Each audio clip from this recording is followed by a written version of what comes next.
T-Mobile routers can be reset remotely using the T-Mobile app or the web user interface. For the app method, download and log in to the T-Mobile app.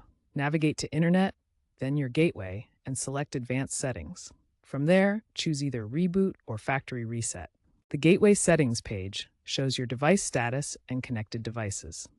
For the web user interface, connect to your T-Mobile network, open a browser, and navigate to 192.168.12.1.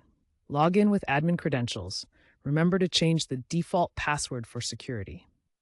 Then find the Reset options under Advanced or Troubleshooting. The Reset options page shows the difference between Factory Reset and Router Reboot.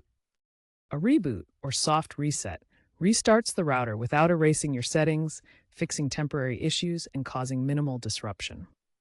A factory reset erases all custom configurations and restores the router to its original state, requiring you to set everything up again.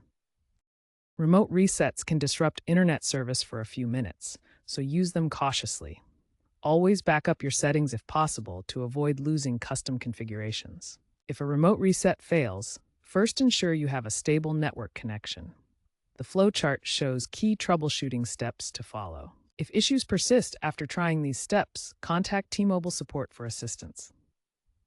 Remember that available features can vary by your specific router model, so always confirm details in the app. Current trends involve AI-driven automation for resets, making processes smarter, but manual remote options remain essential for user control. Be aware of cybersecurity risks with remote management features. Overall, remote resets effectively resolve many common connectivity issues and significantly improve customer satisfaction by providing convenient troubleshooting options.